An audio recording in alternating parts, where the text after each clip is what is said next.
Hello, beautiful people, and welcome to another episode of the Infertile Diagnosis.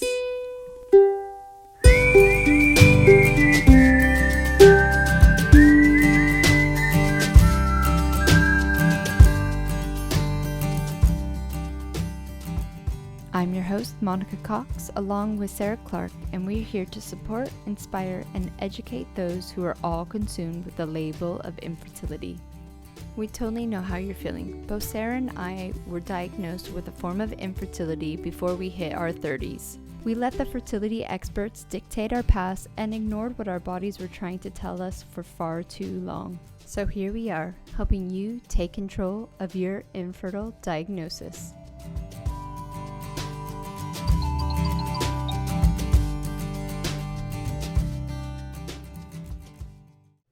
This episode of the Infertile Diagnosis is brought to you by the Fertility Reconnect course, brought to you by me, Monica Cox from mymindfulme.com.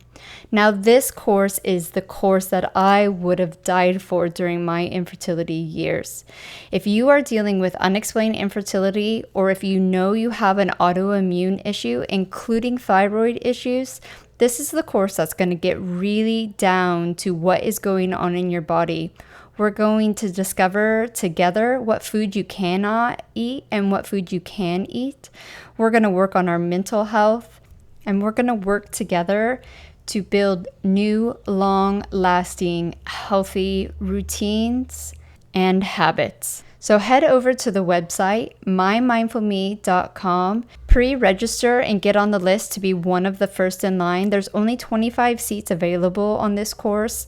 We're going to have registration on December 1st for 2 weeks, and then the course actually starts on January 4th.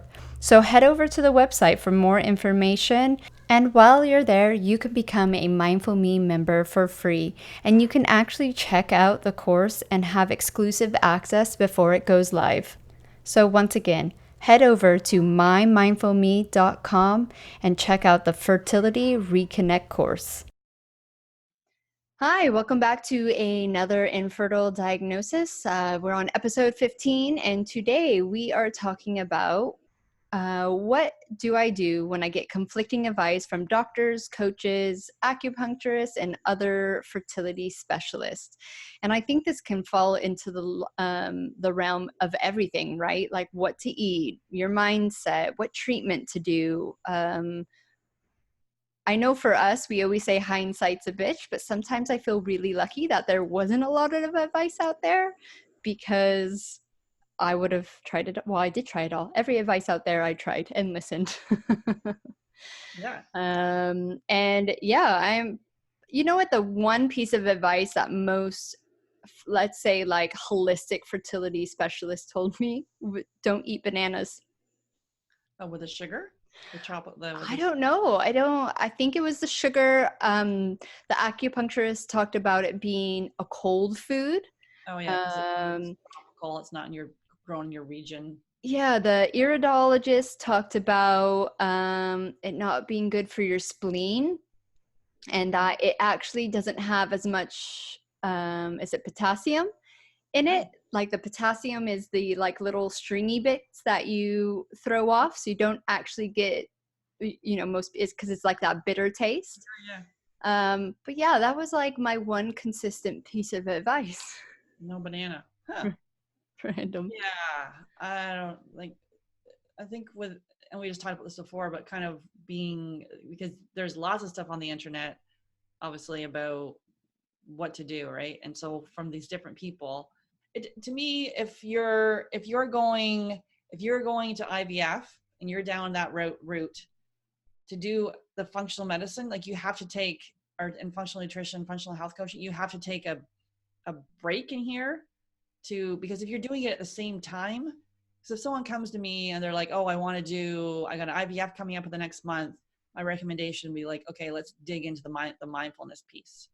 Because if we go start changing all your diet around, you can have detox reactions, or there can be a whole bunch of stuff going on, and you've decided to go to IVF. This is what you're doing. But Yeah. if you want to then take a break, there's different recommendations. So to me, there's different recommendations as to where you have decided to go. So if you want to go down there, look, work on your mindset, your sleep, some of the lifestyle stuff, the relationships, those kind of things. But if you're ready to like get to the root cause of why it's not working, that's a whole different conversation.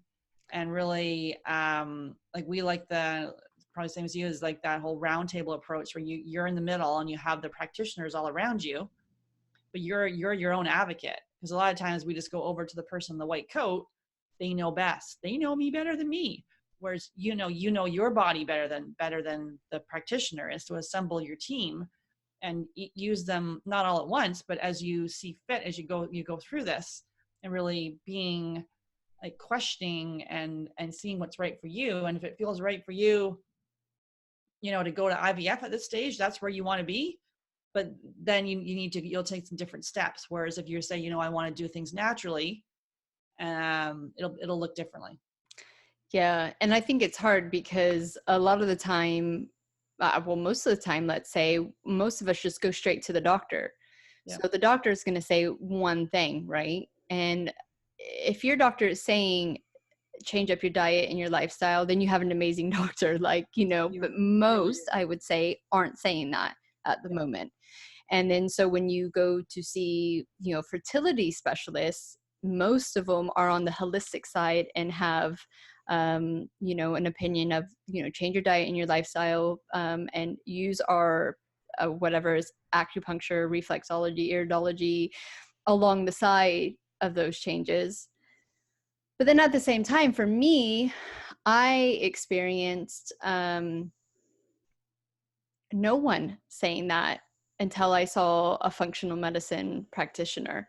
Yeah. So my acupuncturist, my reflexologist, my IVF doctors, my normal doctors, no one was saying that. They were saying, here's what I know, here's my truth, this is what I learned, this is what I studied, this is the only information I can give you.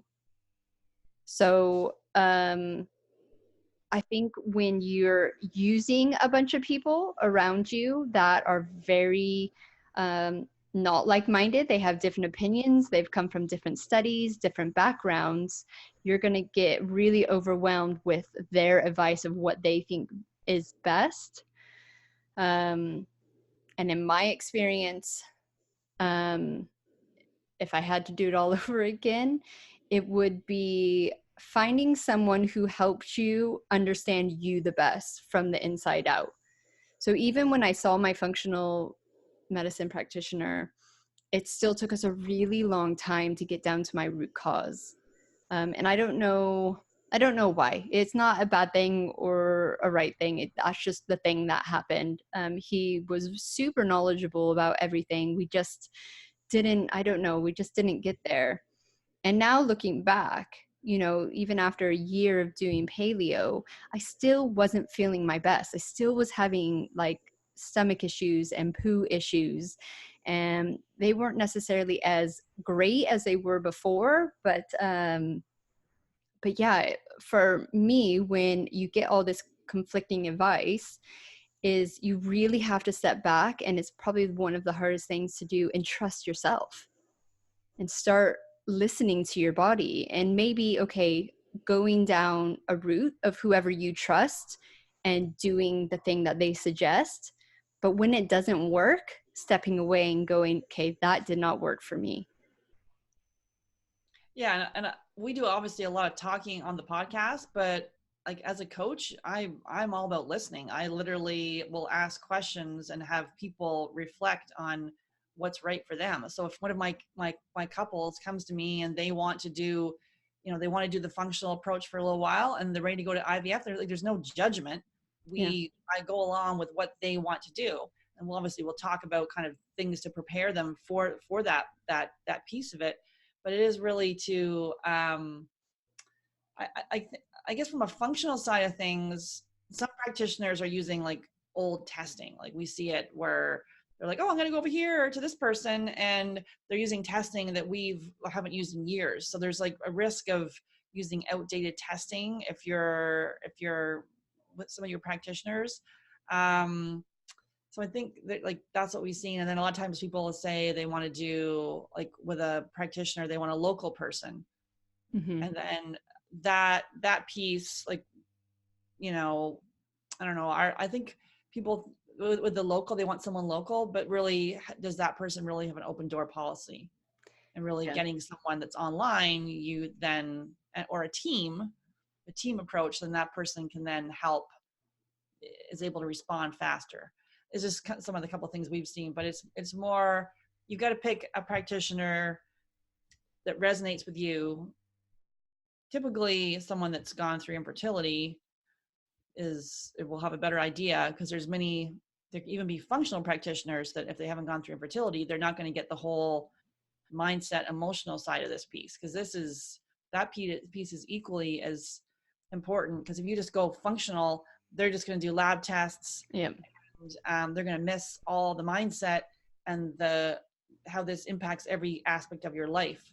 So yeah, it is to be aware of that when you're selecting someone. So it could either you have someone that does all that, or you assemble your team to ensure you've looked at all the food, the testing, the lifestyle, the mental emotional side of things, all that. Because I think sometimes I see when people come to me, they could be doing a lot of things right, but they've just Missed that one little thing. one little thing. And you got to tweak it, and um, yeah, that's where the functional approach and with the mindset with someone with infertility can really make the difference. And I think it's key when you're seeing people as well, is that they're just not giving you what they think is right for that particular like bubble of people. You know, like we're now, I don't know if you feel this, but like through my learning and training, it's like you get taught one way, and then it's like, okay, they have this, this, and this, so therefore they must have this. And once you start like really digging into things, it's just like you can't pigeonhole people. You can't put everyone with infertility in the same hole. And I think that's what a lot of clinics do, is like, oh, you have infertility, this is what we're going to do for you. And it's like, whoa, okay, well, what type of infertility do you have? Because there's this huge spectrum of us, you know? Okay, so you are dealing with PCOS, right? Let's say that's your, well, what's the root cause of your PCOS? Let's get down into that, and how can we fix that? So it's very much, if you're working with 1 or 10 different people, you know, taking a step back and looking at them and going, what are they doing for me? How are they looking at my situation to improve my chances? Yeah, not getting stuck on that diagnosis. And a lot of times people come to me and they'll be like, oh, I've got infertility, plus I have really bad IBS. Oh, by the way, I have an autoimmune disease too, just to let you know that. Like, I work like 60 hours a week. Oh, my relationship is going through a rocky period right now, so like all those things are part of the equation. And it's just, if we're just stuck on the diagnosis and then we march ahead, we've like missed all of it. So it's like looking, like you've got to get honest about all those stressors. Mm-hmm. Really like look yourself in the mirror and get honest about, because if I when I'll talk to people on the phone, like, what do you think it is? There's about 20% of people that say they don't really know, or I'm sure, yeah, like they have no clue. Other times people are like, I think it's this, I think Yeah. it's that. So we kind of, if you go to the mental emotional side of things, or if you go to the food, and the more tuned into your body, then you can start to really piece this apart. Yeah, exactly. So, I mean, that would be our top tips. Like when you're dealing with anyone in any kind of specialty, you know, whether it's a coach or an acupuncturist or, you know, a doctor or IVF specialist, anyone, is really evaluating what they're doing for you specifically. If their advice is, you know, resonating with you, like, are you taking on their advice, putting it into play, and is that working for you? Are you feeling better in ways that you didn't realize you could feel better in? Are you getting the support mentally from them? You know, because a lot of clinics are very much one in, one out, right? You're a number. They don't Yeah. have the time to sit No. there and talk about it. I mean, even my last clinic, they were really like far forward with the immune testing and all that, and they were very, it was like, it was an old house, they like converted it into this clinic. So it was very homely, everyone knew you by name, only the receptionist changed often, all the nurses and doctors were always there. But they still didn't give me any diet or lifestyle changes. And when, I was telling them about what I was doing, they kind of gave me really odd looks. And so I just Oh, yeah. stopped telling them. Yeah. It's just like, right, I'll just stop this conversation. But, they did get me pregnant with the drugs. And I was super grateful for that. But yeah, I think if you want a little bit more from that, finding someone, I had a conversation the other day with someone about endometriosis, and she was talking about how she puts them all on one diet, one specific kind of, this is the best endometriosis diet. And it was kind of like, well, that probably works for a handful, but surely, looking at a diet for an individual, or even mindset, like what do you need to do to get to your mindset? It's just so specific. And at the end of the day, you're the one who's going to know what's going to work best and how you're going to get yourself there. Your coach is there to coach you. Your doctor is there to prescribe you or diagnose you. You're the one there who's going to actually really make this work. And to see what kind of coach you want. I ask people, how do you want to be coached? And kind Yeah. of what kind of coach is going to work best for you. And because you've got to, if every time you talk to your coach, the coach triggers the crap out of you and you can't stand them, that's a whole other situation. So it's like, you've got to mesh with the person, and maybe, and yeah, it's just kind of to feel what feels right for you. And I like someone, like, I like a coach that gets back to me fairly quickly, that like is like, if they say that she's going to be somewhere, she's there. I don't need to like it's all, that's what I like. So for you, it's to kind of figure out your non-negotiables of what you're looking for in a coach, because you're hiring that person, that practitioner. So to kind of dig into that of sort of some. And remember, you're hiring everyone. You have a choice of Yeah, what doctor you go, what clinic you exactly, all of them. like. You're not stuck in that one position. If someone's giving you advice that you don't like, fucking leave, right? Yeah, they're like, sorry, this is the only way to do it, and there's judgment and all this sort of stuff. No, like Yeah. we're obviously, you're listening to this podcast, that we like a functional approach, but there's if you want to go the other way and you're looking, if you're looking to do a functional approach and then you decide to pivot and move on to the other thing, there's no judgment. You got to do what feels right for you. Yeah. Yeah, exactly. And I mean, through my journey, and I'm sure you felt this, hindsight's a bitch, looking back at how many times I didn't listen to my intuition. Yeah, Didn't I didn't follow through of like, nah, that just doesn't seem right. And I just did it. I And it didn't know. fucking work. Every time I'm like, damn, just a bunch of, you just have to, and you have to go with your first like gut, like, Yeah, massively. So, unfortunately, there's no like, we have the right way. This is the advice you should follow. And if we did, I would say stop listening to us. But that's our best kind of like top tip is, when you're getting conflicting advice, you have to really tune into yourself, your intuition, and what is right for you, and take some time. And this journey, we always say, like, we feel like we're rushing through, right? It's always the next month, the next IVF, the next this. Taking time to sit back and reevaluate what's actually really going on and who you're working with can save you months, years, and a lot of money. So don't think like, oh, taking a month out is not the end of the world in your journey. I know it kind of sometimes feels like that, but it's not. that used to like really tick me off too, when people were like, I'd be like, what do I need to do? Tell me what to do. Can you just give me the plan? I'll do the fucking plan. Like, and I'd get so like, I would like, you're the expert. Tell me what to do. And they're like, well, what's feeling right for you? And you've got it. And I'd be like, oh my God, I'm going to kill this. Like it was infuriating, because I'm like, I just need to know.